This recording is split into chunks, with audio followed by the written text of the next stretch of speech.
সকলকে আন্তরিক স্বাগত এবং শুভেচ্ছা জানাচ্ছি। প্রত্যেক দিনের মতোই আজকের অনুষ্ঠানও শুরু হচ্ছে অনন্যার গানের ভেতর দিয়ে। অনন্যা গাঁ আজকের উদ্বোধনী সঙ্গীত পরিবেশন করছে। নমস্কার। সেদিন আর কত দূরে, সেদিন আর কত দূরে, যখন প্রাণের সৌরভে সবার গৌরবে, প্রাণের সৌরভে সবার গৌরবে ভরে রবে এই দেশ ধন ধান্যে, শিক্ষায় জ্ঞানে মান্যে, এই দেশ ধন ধান্যে, শিক্ষায় জ্ঞানে মান্যে, আনন্দের ওই গানে গানে সুরে সেদিন আর কত দূরে, সেদিন আর কত দূরে। গামা পাধা পা পা সা পা ধা, গামা পাধা পা পা নি নি নি সা রে গা রে রে, সা নি ধা নি পা ধা নি সা সা সা নি ধা। সেদিন আর কত দূরে, কত না দিন, কত রঙিন, কত না যে স্বপন করি বপন, ফিরে চলে গেছে কত না জনহায়, কত না দিন, কত রঙিন, কত না যে স্বপন করি বপন, ফিরে চলে গেছে কত না জনহায়। সেই স্বপ্ন ভুলে হলে দাও ভুলে, সেদিন আর কত দূরে। পা পা পা পা ধা পা পা সা পা পা ধা নি সা নি রে ধা ধা ধা ধা নি ধা ধা রে ধা ধা নি সা গা রে সা, পা পা পা পা ধা পা পা সা পা পা ধা নি সা নি রে ধা ধা ধা ধা নি ধা ধা রে ধা ধা নি সা গা রে সা, সা পা ধা গা রে সা নি। সেদিন আর কত দূরে, এদেশ আমার, এদেশ তোমার, বুকের ধন করো যতন, যেন না কেউ কারে সেই রতন হয়। এদেশ আমার, এদেশ তোমার, বুকের ধন করো যতন, যেন না কেউ কারে সেই রতন হয়। বিভেদ বিচ্ছেদ শেষ দাও করে, সেদিন আর কত দূরে, যখন প্রাণের সৌরভে সবার গৌরবে ভরে রবে এই দেশ ধন ধান্যে, শিক্ষায় জ্ঞানে মান্যে, এই দেশ ধন ধান্যে, শিক্ষায় জ্ঞানে মান্যে, আনন্দের ওই গানে গানে সুরে সেদিন আর কত দূরে, সেদিন আর কত দূরে, সেদিন আর কত দূরে। নমস্কার। আমরা প্রত্যেক দিনই অনন্যার কাছ থেকে অপূর্ব সব উদ্বোধনী সঙ্গীত শুনি। আজকের গানটি বড় ভালো, এত চমৎকার ভাবেও গানটি পরিবেশন করলো। আজকের যেহেতু আমরা সদ্য স্বাধীনতা দিবস পেরিয়ে এসেছি, সেই জন্য এই গানটি অত্যন্ত তাৎপর্যপূর্ণ, আজকের এই গানের নির্বাচনটি, এবং ওর পরিবেশনও অপূর্ব। অনন্যাকে আমার আন্তরিক স্নেহাশিস এবং শুভেচ্ছা জানাচ্ছি। আজকে আমরা শুরু করব পরের অধ্যায়, দি অবজেক্ট অফ আ যোগা। তার আগে গতদিন ইনিশিয়াল ডেফিনিশনস এন্ড ডেসক্রিপশন, সেইটি গতদিনের পার্ট ছিল, সেইটি শেষ হয়েছে। তো আমরা আজকে ইনিশিয়াল ডেফিনিশনস এন্ড ডেসক্রিপশনস এর কয়েকটি জায়গা একটুখানি বলে নিয়েই দি অবজেক্ট অফ আওয়ার যোগা শুরু করছি।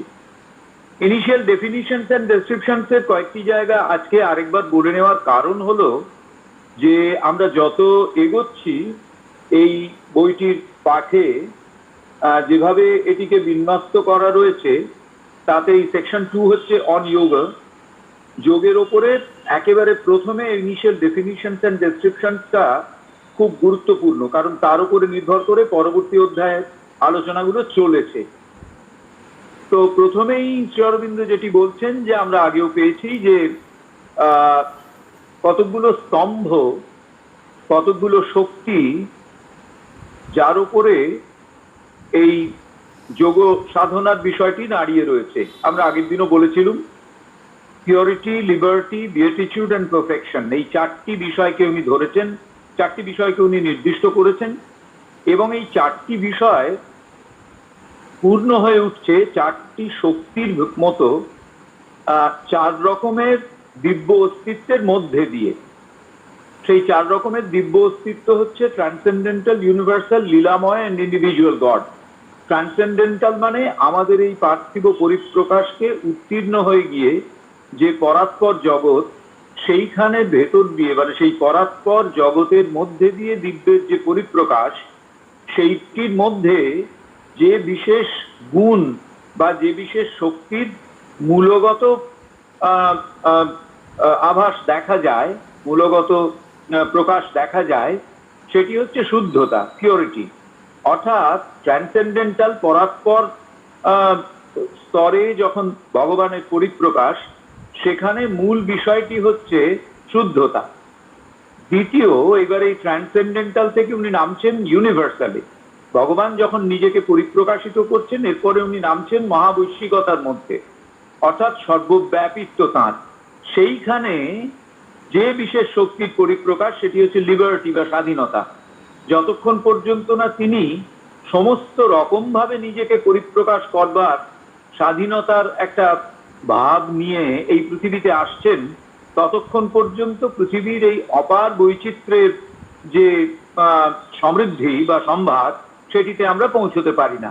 সুতরাং যদি ট্রান্সেন্ডেন্টাল ডিভাইন ম্যানিফেস্টেশনের মূল পাওয়ার হয়ে থাকে পিওরিটি, তাহলে ইউনিভার্সাল ম্যানিফেস্টেশন অফ দ্য ডিভাইনের মূল পাওয়ার হচ্ছে লিবার্টি বা স্বাধীনতা।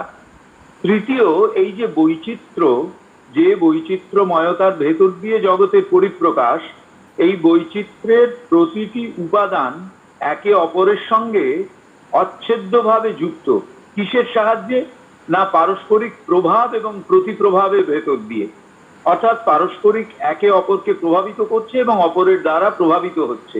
এর মধ্যে দিয়ে একটা যেন কাজ চলছে।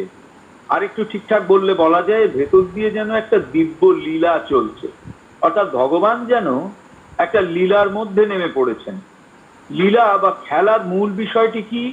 না একে অপরের সঙ্গে একটা সম্পর্কিত থাকা, যুক্ত থাকা, একে অপরের সঙ্গে ওই প্রভাব এবং প্রতিপ্রভাবের পারস্পরিকতার ভেতর দিয়ে যুক্ত থাকা। সুতরাং সেই যে জায়গাটি অর্থাৎ লীলাময়তা, সেখানে যেটি প্রয়োজন সেটি হচ্ছে বিয়েটিটিউড, অর্থাৎ ভগবানের করুণা।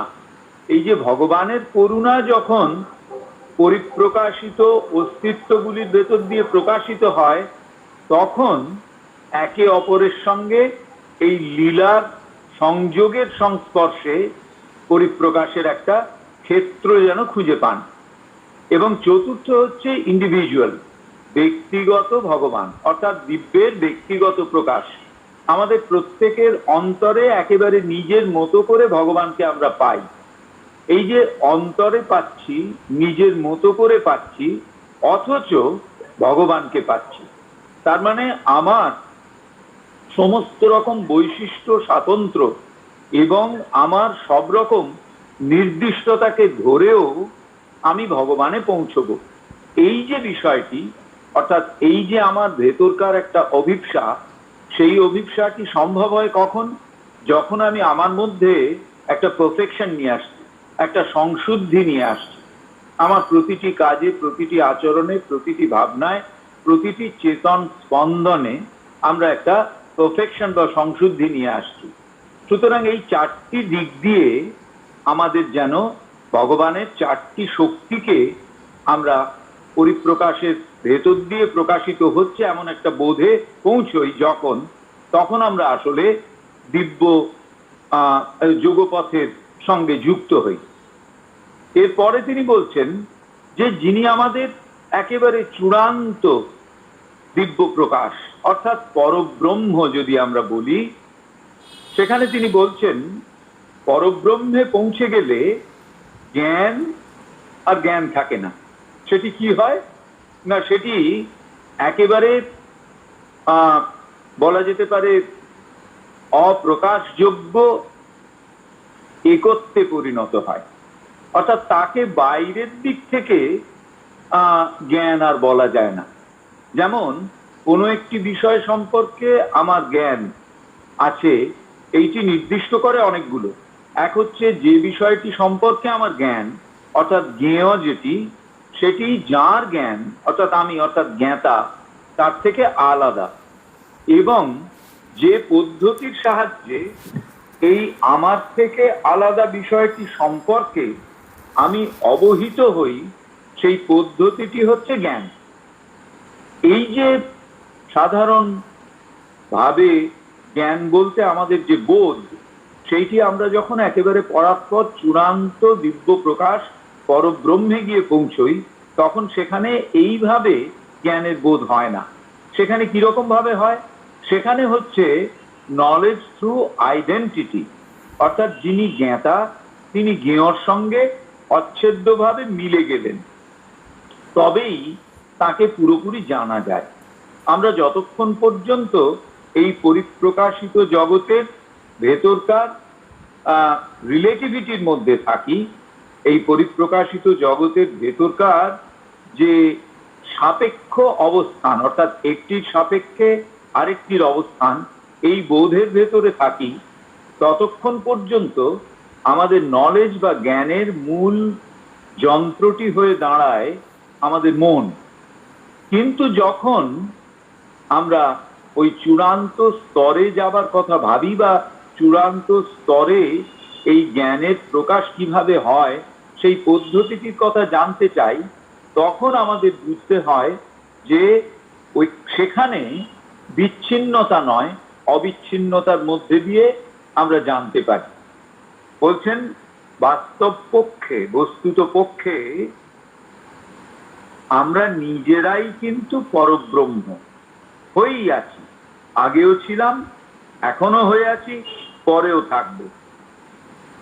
কাজেই আমরা যদি বলি যে আমরা আমাদের মানুষীয় অস্তিত্ব থেকে পরব্রহ্ম অস্তিত্বে পৌঁছব, এটি অন্য কোনো ভাবনা থেকে, তাহলে বুঝতে হবে যে আমি এই সত্যিকারের পার্থিব পরিপ্রকাশের যে ধারা তার থেকে আলাদা কিছুর কথা ভাবছি। তার মানে আমরা কি ভাবি? আমরা ভাবি যে পরব্রহ্ম অনেক ঊর্ধ্বের ব্যাপার, সুতরাং আমাদের সেই পরব্রহ্মে পৌঁছতে হবে। আমাদের যেন আমরা নই এরকম কোনো একটা বিষয়ে ধীরে ধীরে আমাদের রূপান্তরিত করতে হবে। আসলে ঘটনাটা তা নয়। ঘটনা হচ্ছে আমরাই পরব্রহ্ম, এখানে পরিপ্রকাশিত হচ্ছি যেন একটা আপাত স্বাতন্ত্র বা সীমাবদ্ধতার ভেতরে। যখন ওই আপাত স্বাতন্ত্র বা সীমাবদ্ধতার বোধটি আমাদের চেতনা থেকে সরে যাবে, তখনই আমরাই যে পরব্রহ্ম সেই রূপটি, সেই বোধটিতে স্থিত হতে পারব। একটি বাঘ মানে ব্যাঘ্র শাবক, সে খুব ছোটবেলায় কোনো এক রকম ভাবে তার মায়ের মৃত্যুর কারণে একদল ভেড়ার সঙ্গে মানুষ হচ্ছিল। যেহেতু তাকে ভেড়ারাই মানুষ করছিল, সে চেহারায় বাঘ হওয়া সত্ত্বেও তার নিজের ভাবনাতে সে নিজেকে ভেড়াই ভাবত, এবং ভেড়াদের মতোই সে ওই শাক পাতা ইত্যাদি খেয়ে জীবন ধারণ করছিল। হঠাৎ কোনো একদিন সেই ভেড়ার পালে একটা বাঘ এলো। বাঘকে দেখে বাকি সব ভেড়াগুলো পালিয়ে গেল। এই ব্যাঘ্র রূপী এবং ভেড়া মনে করা জীবটি সে পালাতে যাচ্ছে, এমন সময় ওই আসল বাঘটা গিয়ে তার গতিরোধ করলো, করে তাকে বললো যে তুমি পালাচ্ছ কেন? তো সেই তো ভয়ে কাঁপতে কাঁপতে বললো, না পালালে আপনি তো আমাকে খেয়ে নেবেন। তখন সেই বাঘটি বললো যে তুমি আমার সঙ্গে এসো, আমি তোমাকে খাবো না। বলে তাকে নিয়ে গিয়ে একটা পুকুরের ধারে, জলাশয়ের ধারে, যেখানে দুজনেরই ছায়া পড়েছে, সেখানে বললো এবার তুমি নিজেকে দেখো আর আমাকে দেখো, কোনো পার্থক্য বুঝতে পারছো? সে তখন সচেতন হলো তার আত্মস্বরূপ সম্পর্কে। মানুষও যেন এইরকমই একটা নিজেকে নিজের আত্মস্বরূপে চিনতে না পেরে অন্য কিছু একটা মনে করে রয়েছে। সেই জন্য বলছেন, in reality thou art Parabrahman already and ever was and ever will be। আগে, বর্তমানে এবং ভবিষ্যতে, অতীত, বর্তমান এবং ভবিষ্যতে মানুষ পরব্রহ্মই ছিলেন, আছেন এবং থাকবেন। সুতরাং to become Parabrahman in any other sense, যদি আমরা অন্য কোনো ভাবে আমরা পরব্রহ্ম নই অথচ হতে চাইছি, এইরকম একটা পদ্ধতির কথা ভাবতে চাই, তাহলে কি হবে? Thou must depart utterly out of world manifestation and out even of world transcendence। বলছেন তাহলে এই পার্থিব পরিপ্রকাশের বাইরে আমাকে চলে আসতে হবে, এবং শুধু তাই নয়, এই পার্থিবতার ভেতর দিয়ে যে আমরা একে অতিক্রম করে যেতে পারি, সেই পথটিও আমাদের ত্যাগ করতে হবে। তাহলে কি প্রয়োজন? না, প্রয়োজন হচ্ছে যে আমাদের এই পরিপ্রকাশের জগৎ ছেড়ে বেরিয়ে যাওয়ার ভাবনাটা একেবারেই থামিয়ে দিতে হবে। কারণ মন যেন আমাদের প্রতি মুহূর্তে ছলনা করছে, ডিসিভ করছে। কিসের জন্যে? না, আমাদের বলছে বারবার করে যে তোমরা আসলে যা তা নও। তো এই যে নিরন্তর নিজেদের ছলনা করা, নিজেদের মনই নিজেদের ছলনা করছে, এই জায়গাটি থেকে আমাদের বেরোতে হবে। এই বেরোনোর পথ বলে দিচ্ছেন। কিরকম? প্রথমে বলছেন যে ডিজায়ার বা কামনা। নিঃসন্দেহে কামনা একটা আমাদের চেতনাগত উদ্ধায়নের পথে বাধা। কেননা কামনা প্রতি মুহূর্তে নিম্নতর চেতনার সঙ্গে আমাদের যুক্ত করে। শ্রী অরবিন্দ এখানে একটি খুব গুরুত্বপূর্ণ কথা বললেন, যে যতক্ষণ পর্যন্ত তোমার ভেতরে কোনো না কোনো কামনা থাকবে, ততক্ষণ পর্যন্ত কোনোভাবেই তুমি পরব্রহ্মের পথে যেতে পারবে না, পরব্রহ্ম হয়ে উঠতে পারবে না। এমন কি অনেকে বলেন না যে কামনাকে যদি আমি ভালো কিছুর দিকে চালনা করি, অর্থাৎ বলছেন যদি এমন হয় যে আমার কামনা হচ্ছে আর জন্ম হবে না, নন বার্থ, অথবা আমার কামনা হচ্ছে লিবারেশন, স্বাধীনতা, এগুলো যদি কামনা হিসেবে আমাদের ভেতরে থাকে, তাহলে শ্রী অরবিন্দ খুব পরিষ্কার বলছেন, thou cannot attain to পরব্রহ্ম। কোনোভাবেই আমি পরব্রহ্ম হতে পারবো না। ডিজায়ার অর্থাৎ কামনা। কিরকম? এই কামনার সিট বা অরিজিনটা কোথায়? আমাদের ভাইটাল। সুতরাং এই ভাইটাল থেকে যে ভাইব্রেশন উঠে আমাকে কোনো একটা বিশেষ অভিমুখে নিয়ে যাওয়ার চেষ্টা করছে, সেটি হচ্ছে কামনা। সে যেরকমই কামনা হোক না কেন, that has to be got rid of, তাকে ছাড়তে হবে। কেন? না, তার কারণ সেই পরব্রহ্ম যিনি, তার কোনো কামনা নেই। জন্মেরও জন্য কামনা নেই, জন্ম মৃত্যুর পারে যাওয়ার জন্যও কোনো কামনা নেই, পৃথিবীর জন্যও কোনো কামনা নেই, এই পার্থিবতার বাইরে যাওয়ার জন্যও কোনো কামনা নেই। কেন? এখানে একটি অপূর্ব বাক্য আছে শ্রী অরবিন্দের, দি absolute is unlimited by thy desire as it is inaccessible to thy knowledge. অর্থাৎ যিনি পরম, তিনি তুমি যেভাবে জ্ঞানের বিষয়টি জানো সেই পদ্ধতিতে ধরা পড়বার নন। Unlimited by the desire. কেন না তিনি এই নলেজের ভেতরে বাধা পড়বেন না। সো নলেজের ভেতরে বাধা পড়লে অসুবিধাটা কিরকম হয়? অসুবিধাটা হচ্ছে ওই আমি ডিজায়ারকে একটা ভাইটাল, মানে আমি এমনকি বার্থ অ্যান্ড ডেথের বাইরে যেতে চাইলেও তাকে একটা ডিজায়ার হিসেবে চাই, একটা কামনা হিসেবে চাই। তারপর বলছেন যে আমরা জানি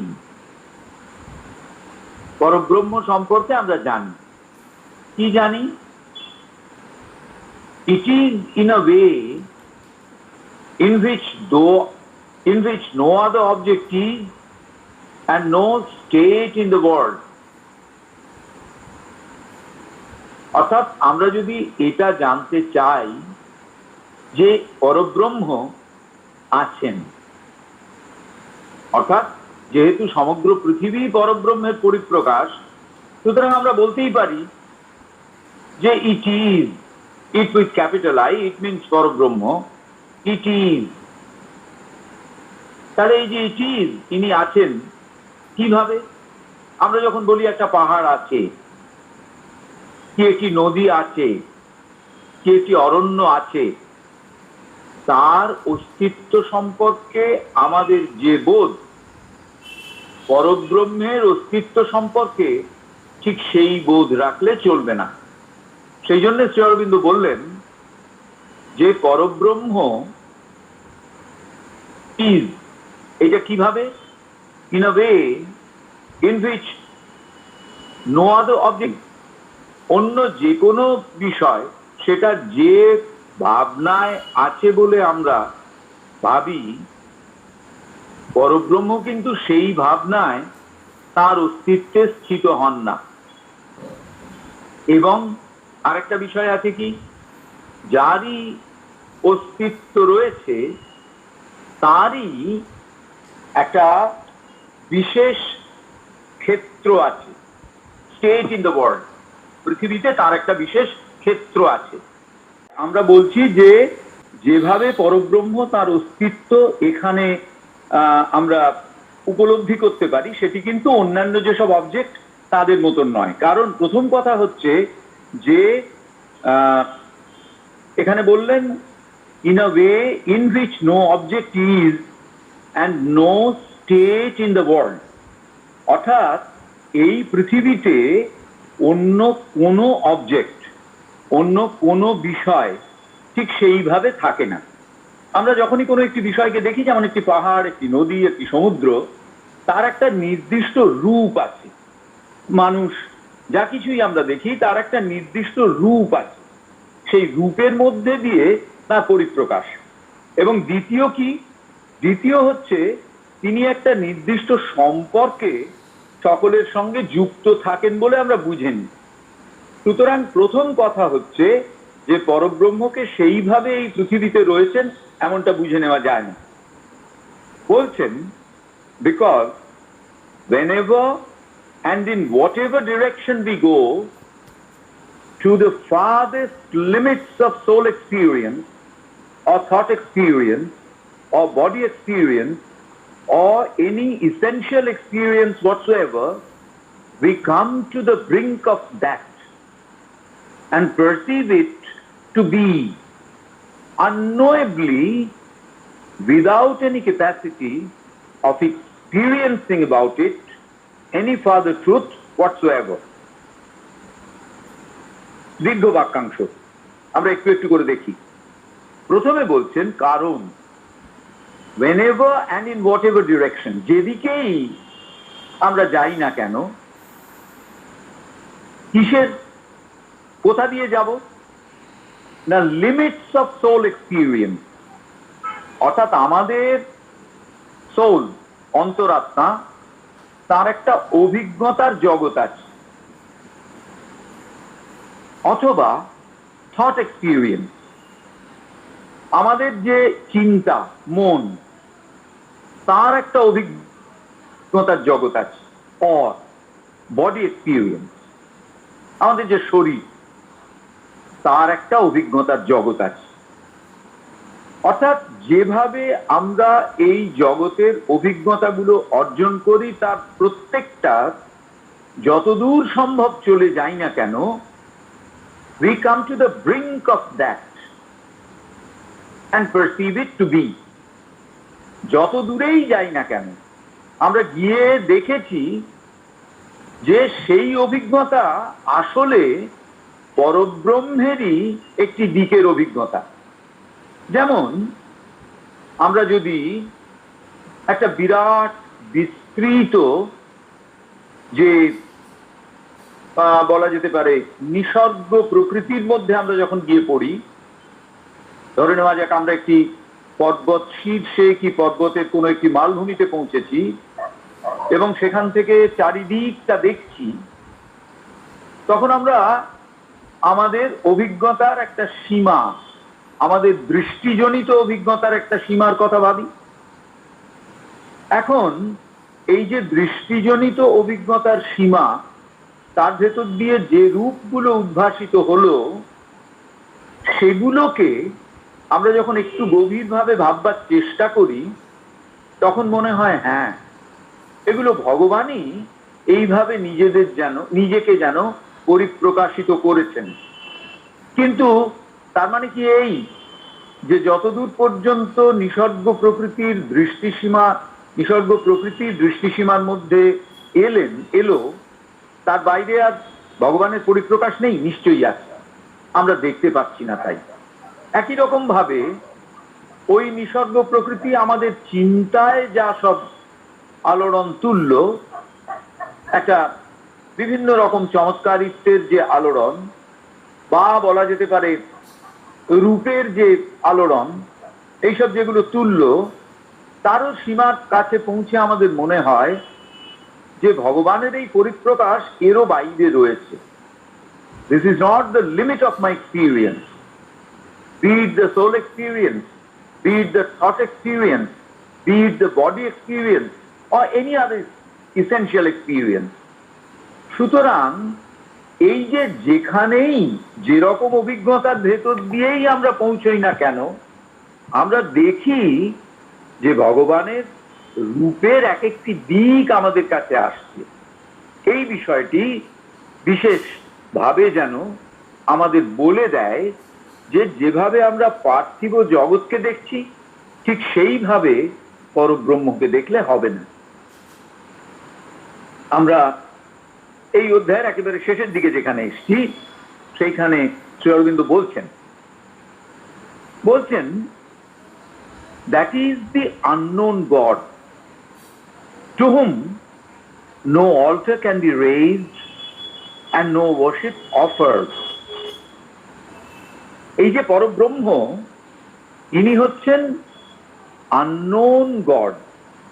কেন unknown God? না, একে আমরা ঠিক আমাদের মস্তিষ্ক বা আমাদের যে মন চেতনা, তার দ্বারা তো বুঝে নিতে পারি না। তাহলে কিভাবে বুঝি? না, আমরা বুঝি কিভাবে বুঝি সেটা বলার আগে শ্রী অরবিন্দ আরেকটু পরিষ্কার করে বলছেন, যে দেবতাকে আমরা আমাদের মন চেতনা দিয়ে বুঝে নিতে পেরেছি, তার জন্য আমরা একটা বেদি তৈরি করি, তার জন্য আমরা নির্দিষ্ট পুজো পদ্ধতি তৈরি করি। কিন্তু পরব্রহ্মের ক্ষেত্রে যেহেতু কোনো সীমা নেই, সেই জন্যে তাকে উপযুক্তভাবে বসানোর জন্যে কোনো বেদিও নেই। কোথায় বসাবো? সর্বত্রই তার অধিষ্ঠান। সুতরাং কোনো একটা বিশেষ বেদিতে তাকে যে বসিয়ে দেব সেটা তো নয়, সম্ভব নয়। দ্বিতীয়, তাহলে কি হবে? শ্রী অরবিন্দ বললেন, universe is is only altar, অর্থাৎ এই মহাবিশ্ব এইটি হচ্ছে তার একমাত্র বেদী, আর existence is is only worship.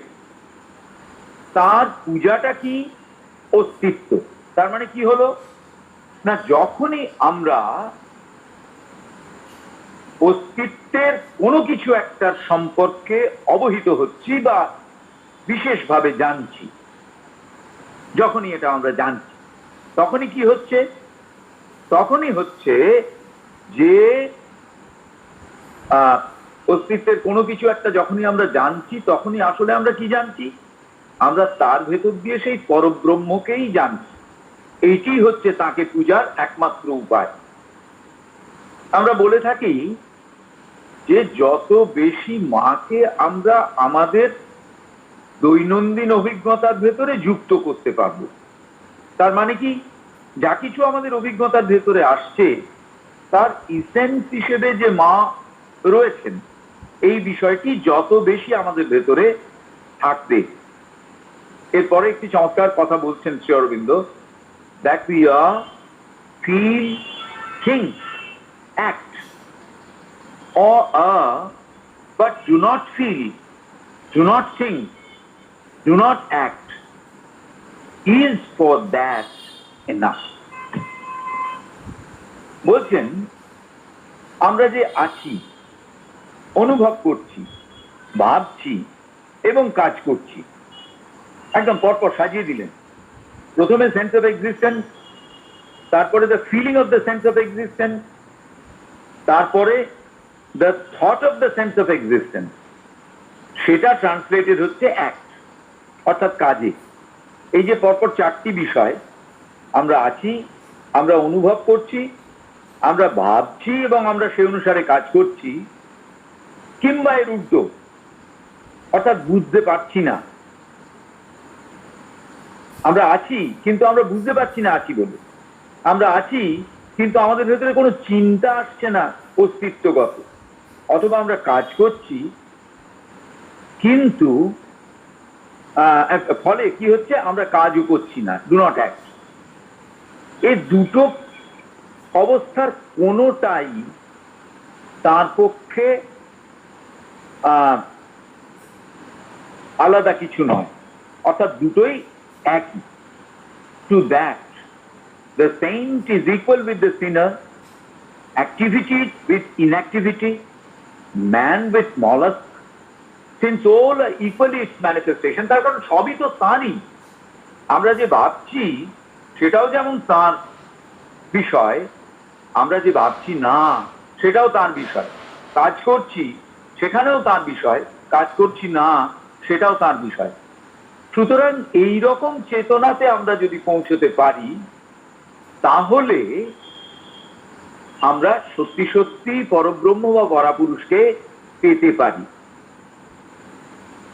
এবারে একেবারে লাস্ট পোর্শনে এসছি, বলছেন, confuse not, thought, bewilder not the soul of man in its forward march, but turn to the universe and know that in this tadva etat, for so only and in these terms it has set itself out to be known to those who are in the universe. পরিষ্কার বলে দিলেন তিনি নিজেকে কিভাবে আরো যারা এখানে আছেন তাদের জানার সুযোগ করে দেবেন। প্রথম বললেন যে তোমার ভেতরকার যে ভাবনা, তার দ্বারা যেন কোনো দ্বন্দ্বে পড়ো না। আছেন কি নেই, তিনি এরকম কি অন্যরকম, ভাবনা চিন্তা দিয়ে আমরা যা পাচ্ছি, মস্তিষ্ক দিয়ে আমরা যা পাচ্ছি, তাতে যেন তুমি দ্বন্দ্বে পড়ো না, সেটা যেন তোমাকে কনফিউজ না করে। সোল অফ ম্যান, মানুষের অন্তরাত্মা, সেটি তো কনস্ট্যান্টলি ফরওয়ার্ড মার্চে রয়েছেন, অর্থাৎ ক্রমশ ক্রমশ চেতনার পথে এগিয়ে যাচ্ছেন। তাও যেন এই যে চেতনার পথে অগ্রগামিতা, এটাকেও যেন ওই পরব্রহ্মের সঙ্গে যুক্ত করে এটা যেন তোমাকে বিহ্বল না করে দেয়। তাহলে কি? But turn to the universe, এই মহাবিশ্বের দিকে তাকাও এবং জানো দ্যাট ইন দিস, অর্থাৎ এই মহাবিশ্বের ভেতরে তিনি রয়েছেন। নো দ্যাট ইন দিস, তাকে এই মহাবিশ্বের ভেতরে এই বুঝে জানো, মানে এই জেনে তাতে পৌঁছো। তদ বা এতৎ, তিনি তৎ এতৎ, অর্থাৎ এইসবের মধ্যেই রয়েছেন, এইসব তিনি ব্যতিরিক্ত নয়। তো এই হলো আমাদের ইনিশিয়াল ডেফিনিশনস এন্ড ডেসক্রিপশন। এবারে আমরা the object of our yoga, এই নতুন অধ্যায়ে প্রবেশ করছি। প্রথমেই বলছেন এখানে যে আমাদের যোগ, অর্থাৎ এই পূর্ণ যোগ, তার উদ্দেশ্য কি, অবজেক্টটা কি, তা একদম স্পষ্ট, আত্মশুদ্ধি, সেলফ পারফেকশন। কি নয়? নট সেলফ অ্যানালমেন্ট, আত্মবিচ্ছিন্নতা নয়।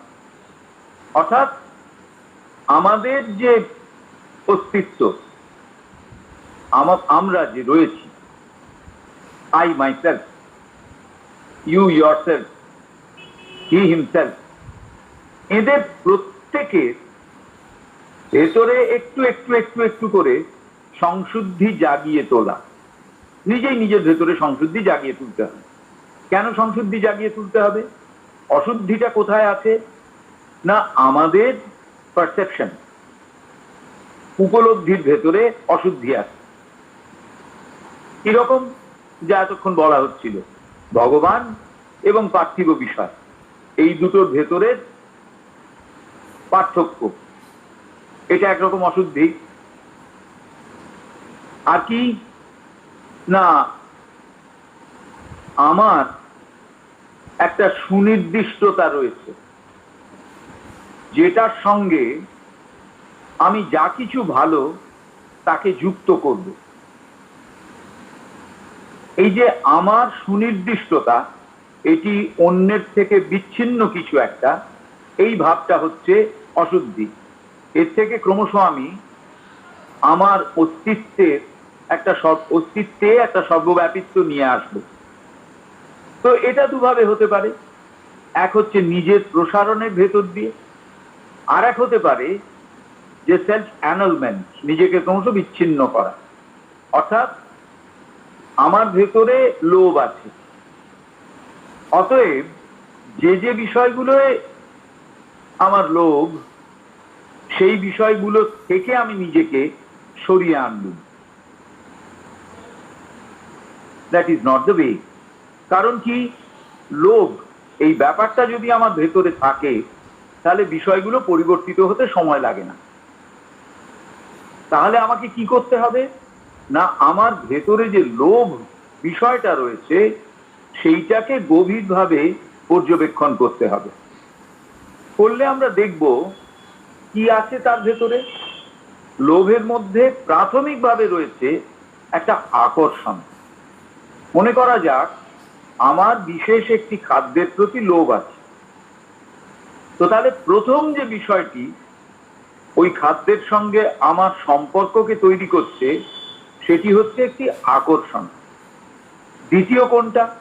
আকর্ষণের অন্তরালে কি আছে, কেন আমি আকৃষ্ট হচ্ছি না, আমার একটা ভালোবাসা আছে। এবং এটি কখন, এই যে আমার কোনো একটা বিষয়ের প্রতি আকর্ষণ, ভালোবাসাজনিত আকর্ষণ, এটি কখন হয়ে দাঁড়াচ্ছে একটা, বলা যেতে পারে ডিজায়ার, না, যখন আমি ওটি চাইছি এক্সক্লুসিভলি ফর মাইসেলফ, শুধু আমার, আর কিছু নয়, আর কারুর নয়। এই যে তিনটে জায়গা, ভালোবাসা, আকর্ষণ এবং একান্ত আকর্ষণ, এই তিনটি জায়গাকে যতক্ষণ না একটা উন্মুক্তির দিকে নিয়ে যাওয়া হচ্ছে, ততক্ষণ পর্যন্ত শুধুমাত্র এক্স আইটেম থেকে ওয়াই আইটেমে ভালোবাসাকে ট্রান্সফার করলে কোনোদিনই আমার ভেতরে আত্মশুদ্ধি আসবে না। সেই জন্য প্রথমেই বললেন যে আত্মশুদ্ধি, এই আত্মশুদ্ধির দুটো পথ। একজন নিজেকে শুদ্ধ করবেন দুটো পথে। কি কি? না, প্রথম হচ্ছে যোগী যারা, তারা কি করেন? তারা শ্রী অরবিন্দ বললেন যে মহাবিশ্ব থেকে সরে আসেন। বলছেন there are two paths set for the feet of the yogi: withdrawal from the universe, অর্থাৎ একদল যোগী এক ধরনের যোগে মহাবিশ্ব থেকে সরে আসা, আর আরেক ধরনের যোগে পারফেকশন ইন দি ইউনিভার্স, এই জগতের ভেতরেই থেকে ক্রমশ সংশুদ্ধ হয়ে ওঠা। তো প্রথম যে পথ, অর্থাৎ সরে আসা জাগতিক বিষয় থেকে, সেটি আসে সন্ন্যাসের ভেতর দিয়ে। আর দ্বিতীয় যে পথটি, সেটি আসে তপস্যার মধ্যে দিয়ে। তপ অর্থাৎ আমার ভেতরে একটা শক্তির জাগরণ, যে শক্তি will bring about the change, রূপান্তর ঘটিয়ে তুলবে। তারপর বলছেন যে প্রথম যে পথটি, সেই পথটির মূল কথা কি? না, আমরা এই পার্থিবতার ভেতরে ভগবানকে হারিয়ে ফেলেছি। We are not being able to find out God in this earthliness, materiality, অর্থাৎ এই বস্তু জাগতিকতার ভেতরে ভগবানকে আমরা খুঁজে পাচ্ছি না। সেটি হচ্ছে প্রথম পথে যারা আছেন তাদের মূল বিষয়। খুঁজে না পেয়ে তারা এখান থেকে চলে যাচ্ছেন, যে না, এখানে ভগবান নেই, আমাদের এই অতিপার্থিবতায় যেতে হবে, তবে আমরা ভগবানকে পাবো। আর দ্বিতীয়, কিভাবে দ্বিতীয় পথে যারা আছেন, যাদের কাজ হচ্ছে পারফেকশন ইন দি ইউনিভার্স, তারা কি করছেন? তারা এই পার্থিবতার ভেতরে ভগবানের অস্তিত্বকে ক্রমশ ক্রমশ সার্থক বা পূর্ণ করে তুলছেন। অর্থাৎ এই পার্থিবতার ভেতরে ভগবানের অস্তিত্বর খবর আমরা পাচ্ছি এই পার্থিবতা সম্পর্কে অবহিত হওয়ার মাধ্যমে।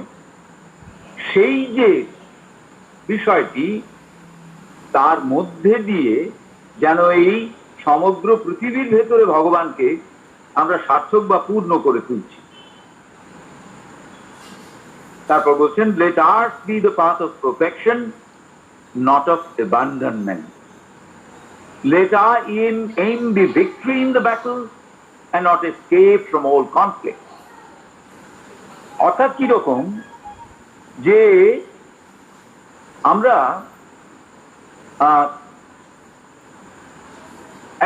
একটা খুব পুরনো উদাহরণ, বহু পুরনো উদাহরণ, সেটা হচ্ছে, মানে এটা একেবারে বাস্তব ঘটনা, সেটা হচ্ছে কোনো একটি জায়গায় একটি প্রতিষ্ঠান, বাণিজ্যিক প্রতিষ্ঠান, তারা একটা বিশেষ বিষয়ের বাণিজ্যের জন্য গেল। সেটা কি? না, সেটা হচ্ছে জুতো, ফুটওয়্যার। তো যে জায়গাটাতে তারা ওই বাণিজ্যের জন্য গেল, সেখানটাতে তারা দুজন বিজনেস কনসালট্যান্টকে অ্যাপয়েন্ট করলো। প্রথম বিজনেস কনসালট্যান্ট গিয়ে রিপোর্ট দিলেন যে এই অঞ্চলে যারা রয়েছেন তারা কেউই জুতো পরে ঘোরাঘুরি করেন না, তাদের জুতো পরবার অভ্যেস নেই। সুতরাং it is useless to build up a factory over here for business of footwear. সুতরাং এখানে ওইসব করে কোনো লাভ নেই, এই ব্যবসা সফল হবে না। তখন সেই বাণিজ্যিক প্রতিষ্ঠান আরেকজন কে পাঠালো সার্ভে করবার জন্য। তিনি সার্ভে করে এসে বললেন একই কথা, এখানে কেউই ফুটওয়্যার ব্যবহার করেন না, সুতরাং এখানেই এখনো পর্যন্ত করেন না, সুতরাং এখানেই সব থেকে বড় অপরচুনিটি আছে to make the people habituated with the use of footwear just to have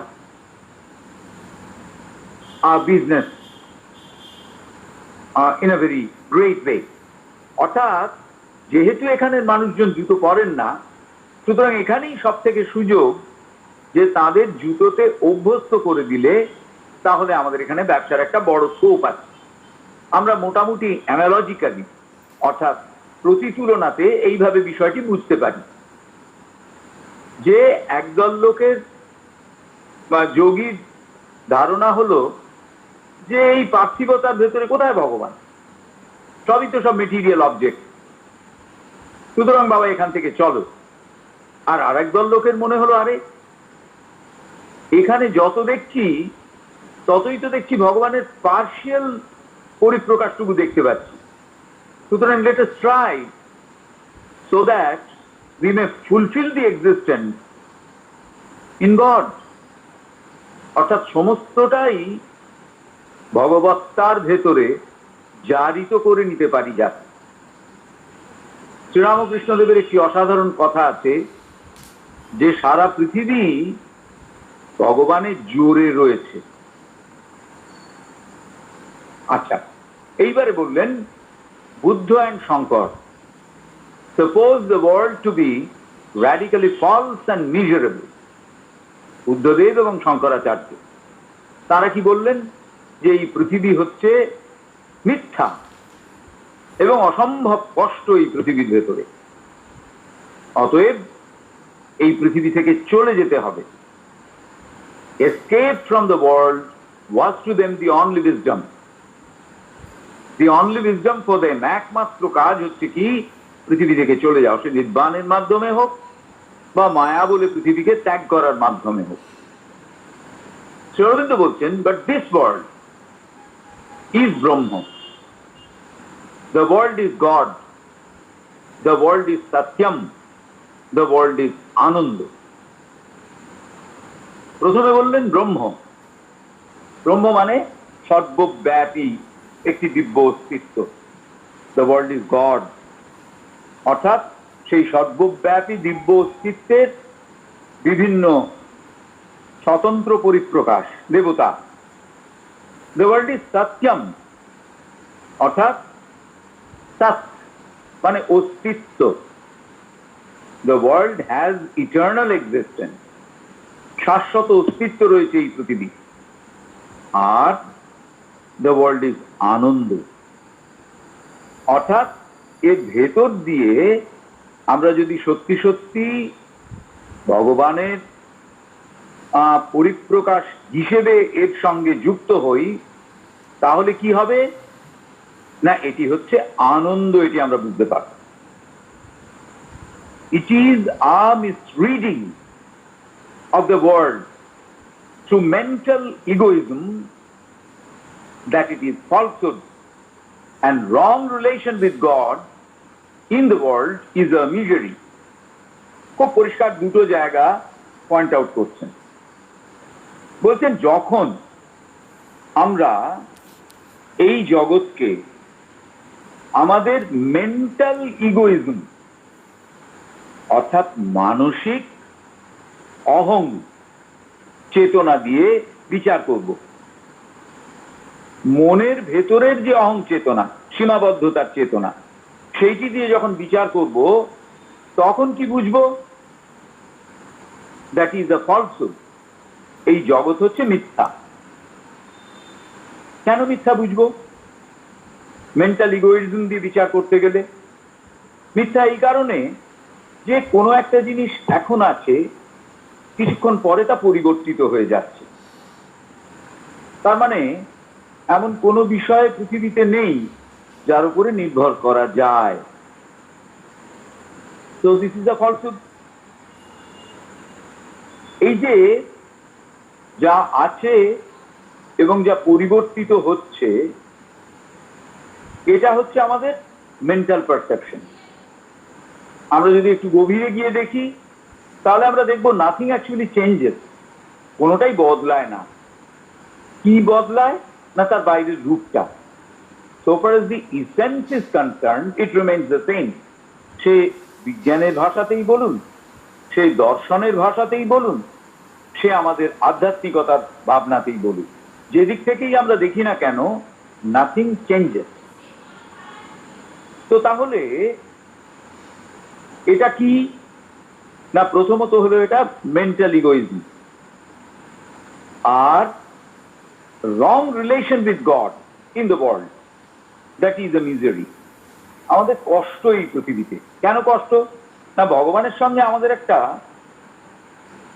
ভ্রান্ত সম্পর্ক রয়েছে। কিরকম ভ্রান্ত সম্পর্ক? আমরা ধরেই নিয়েছি ভগবান আমরা যেটাকে ভালো মনে করি সেটাই আমাদের জন্য বরাদ্দ করবেন,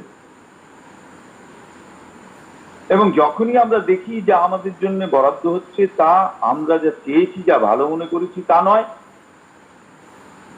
তখনই আমাদের মনে হয় যে আমরা খুব কষ্টের ভেতরে আছি। There is no other falsity and no other cause of sorrow. বলছেন এছাড়া অন্য কোন রকম অনৃত বা মিথ্যা কিছু নেই, কোন রকম কষ্টের কিছু নেই।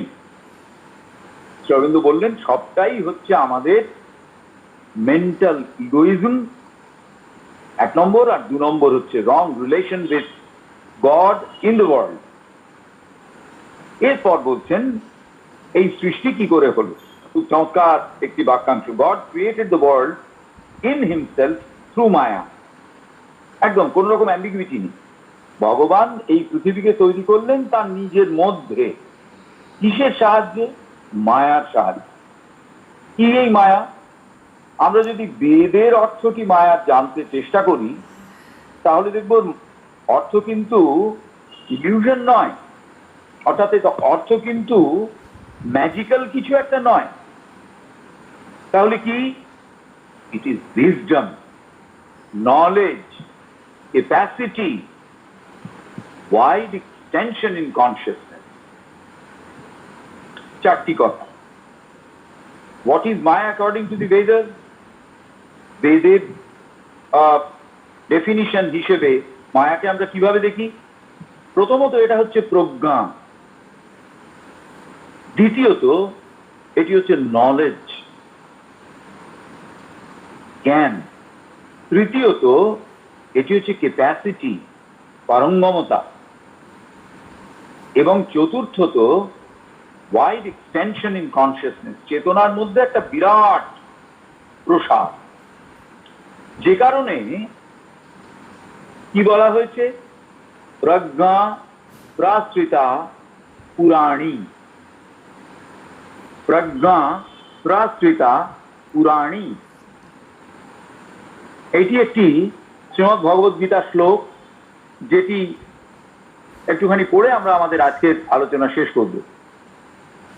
এখানে বলা হচ্ছে না রূপম অস্য ইহ তথোপলভ্যতে নান্তো না চাদি না চ সম্প্রতিষ্ঠা অশ্বত্থমেনং সুবিরূঢ় মূলম असंग शस्त्रेण दृढ़ेन छित्त्वा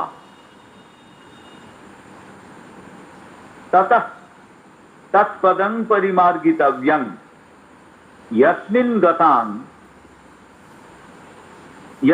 गतः भूयः न निवर्तन्ति यतः पुराणी प्रवृत्ति प्राश्रिता तम एव च आद्यम পুরুষং প্রপদ্যে।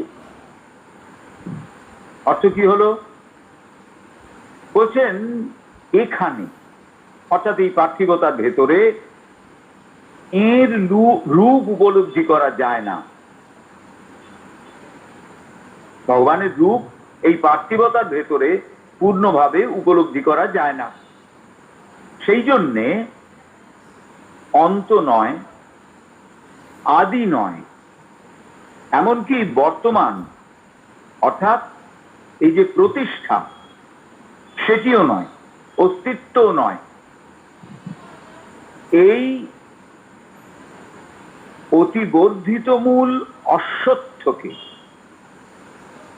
যেমন একটা অশ্বত্থ গাছ দীর্ঘদিন ধরে থাকলে তার মূল একেবারে বহুদূর পর্যন্ত চলে যায়, সেই রকম এই অস্তিত্বের আপাত প্রতিষ্ঠা তাকে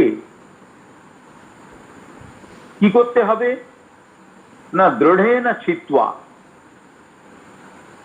অসঙ্গ শাস্ত্রেণ দৃঢ়েন চিত্বা, অর্থাৎ দৃঢ় অনাসক্তি রূপ শাস্ত্র দ্বারা ছেদন করতে হবে।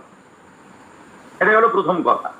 অর্থাৎ আমাদের চেতনার ভেতরে এমন সব বিষয় গভীর প্রথিত হয়ে আছে যেগুলোকে যদি আমরা বের করে আনতে চাই, তাহলে প্রথম কথা হচ্ছে দৃঢ় অনাসক্তি, তার দ্বারা সেখান থেকে বেরোতে হবে। তারপর বলছেন ততঃ তৎ পদং পরিমার্গিতব্যং, পদং মানে লক্ষ্য, অতএব সেই লক্ষ্যের অভিমুখ হতে হবে যেখানে গেলে ভূয় আবার না নিবর্তন্তি, ফিরে আসতে না হয়। यतः पुराणी प्रवृत्ति, যেখান থেকে পুরাণী প্রবৃত্তি শাশ্বত কর্মধারা প্রবৃত্তি প্রকৃষ্ট রূপ ভাবে বৃত্ত আবৃত্ত হচ্ছে যা কর্মধারা, সেইটি প্রাশ্রিতা ক্রমশ নির্গত হচ্ছে, উৎসারিত হচ্ছে। সেই সোর্স, সেই পরম পুরুষের প্রাপাদ্যে আমরা তার সাধনা করি। অর্থাৎ এখানে বলা হলো যে যতক্ষণ পর্যন্ত না আমরা আমাদের চেতনাকে এই পার্থিবতার সঙ্গে যেভাবে যুক্ত করেছি,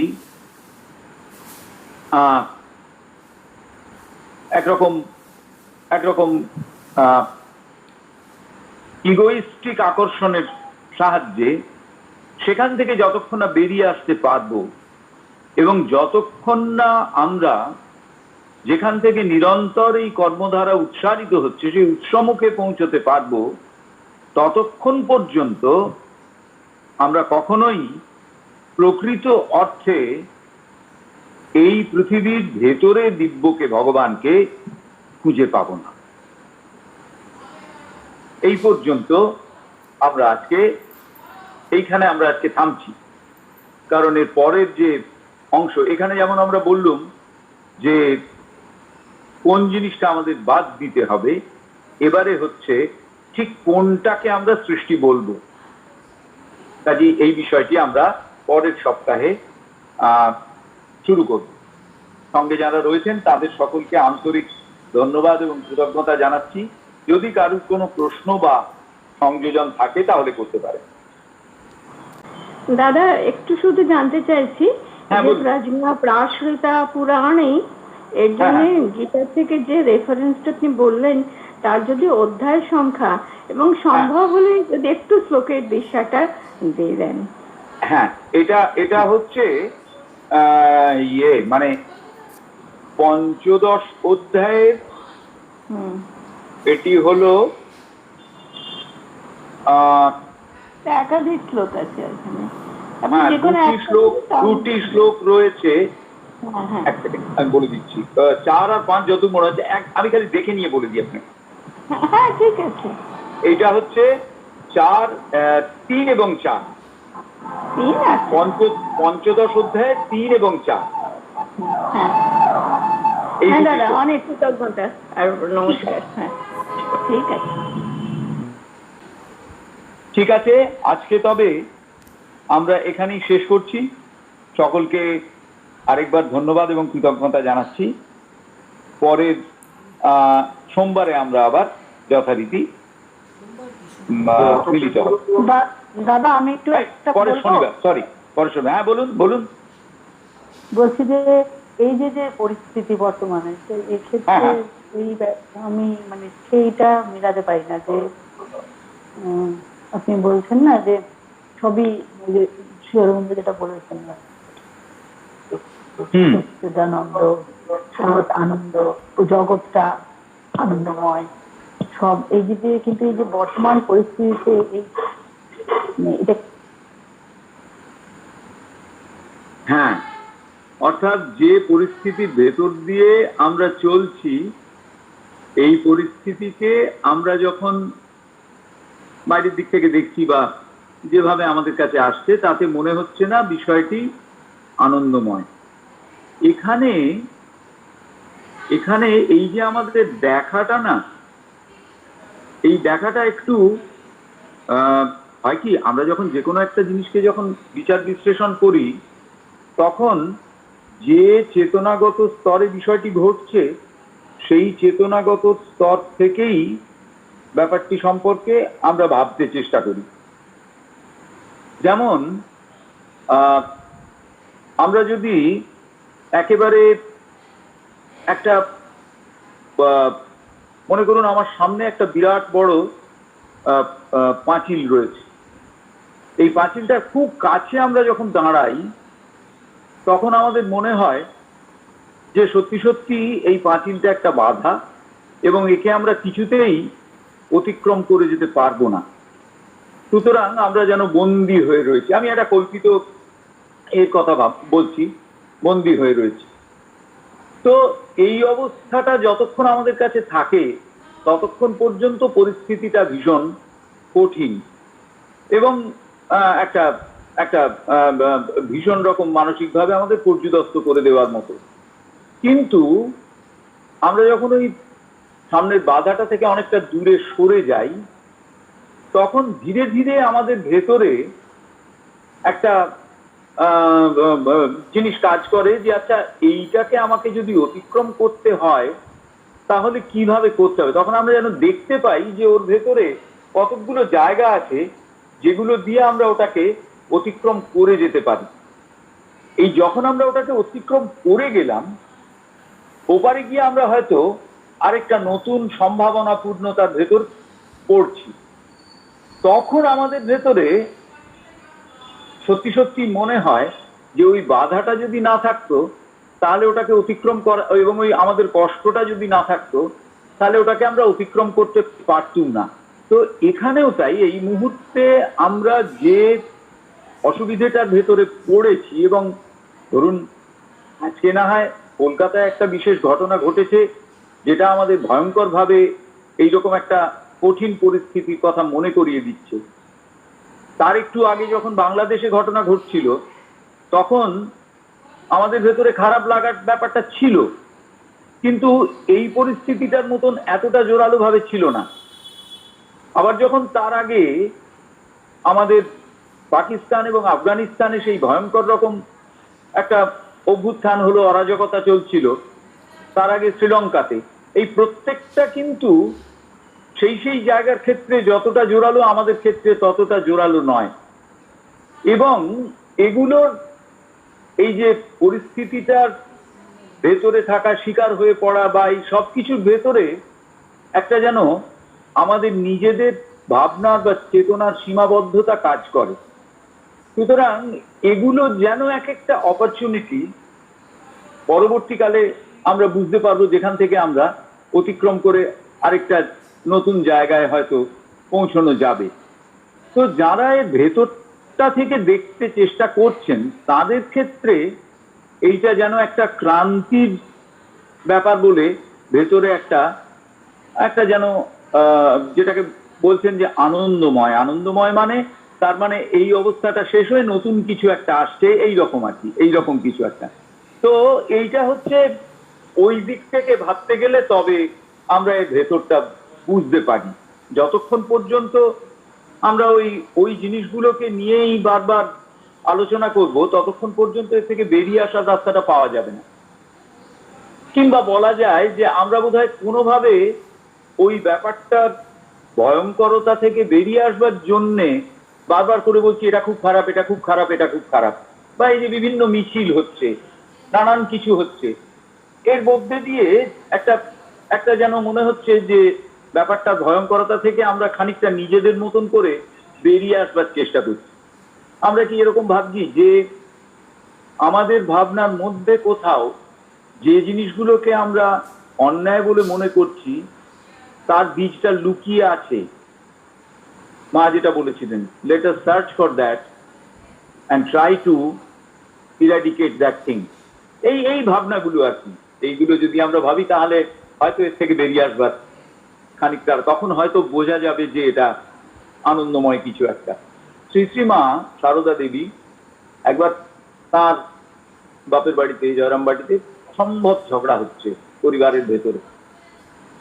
উনি ওইখানে দাঁড়িয়ে, উঠোনে দাঁড়িয়ে হা হা করে হাসছেন। যখন তাকে জিজ্ঞেস করেছে যারা ছিলেন তারা যে এত অশান্তি হচ্ছে তুমি হাসছো, তখন বলছে হ্যাঁ আমি হাসছি এই জন্যে যে আমি দেখছি এমন কতগুলো বিষয় নিয়ে এরা ঝগড়া করছে যেগুলোর কোনোটাই এদের কাছে আর কিছুদিন পরেই গুরুত্ব হারাবে, অথচ এরা তা নিয়ে কি হই হই করছে।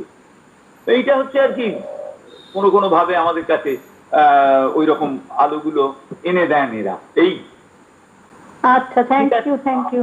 ঠিক আছে, ঠিক আছে, আর তবে এখানেই থামছি।